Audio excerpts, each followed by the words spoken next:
This is the Icon Church.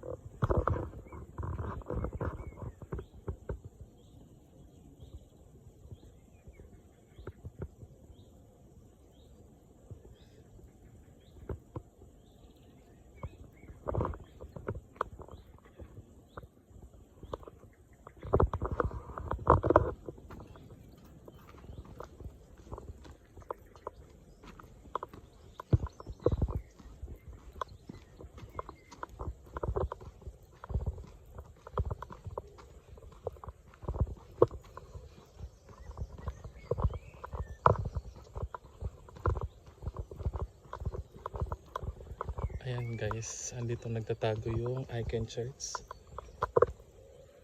Hindi ko alam kung pwedeng pumasok. And so, ang Icon Church, ang church, almost all of the church here,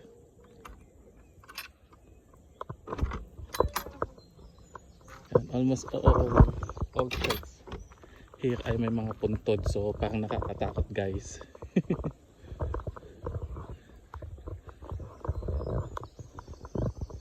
Tara guys, samahan niyo ako.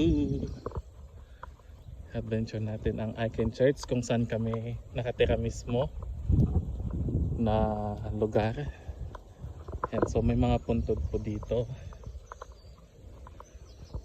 Ayan. Jesus mighty name.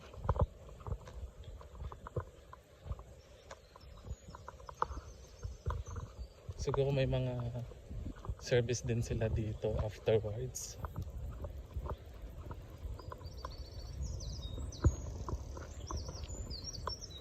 And sabi niya dito, welcome, please support this ancient pilgrimage church which is always open. Also, it's welcome.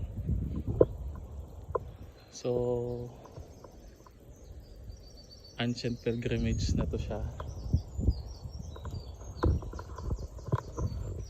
So, try natin. So, naka-close.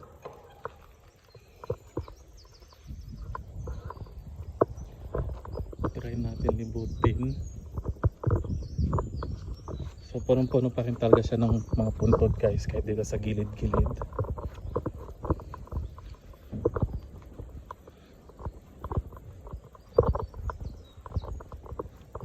Ayan, so walang access sa river.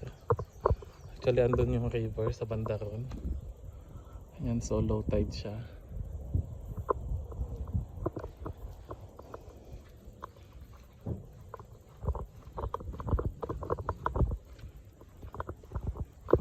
Siguro dating ano to, bintana, close na lang nila.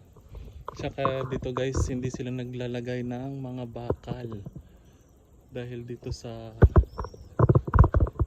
ayan, dito sa UK hindi naman nililindol. Ayan guys, so puro bato lang yan. So wala pong bakal yan. Makakapal lang na semento.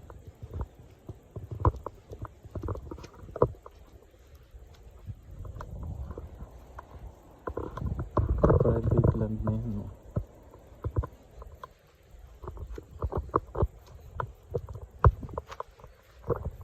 So may dumadaan talaga dito, oh. Ingat lang sa mga ano, kasi nangisting yung mga damo. Ayan guys, so naikutan natin ang church, Icon Church. So tara na. Pasintabi lang po. May I pass to your grave. Ayan, so almost lahat ng church po dito is makikita mo talaga ng puntod. Kaya pala sa mga movie is pag pupunta sila sa mga church is lagi akong nagtataka na bakit may puntod. So ito yon, siguro culture nila na hindi nakahiwalay yung sementeryo sa kanilang church. So labas na tayo. Yan, kasi pagkatapos dito ano na siya, private property na.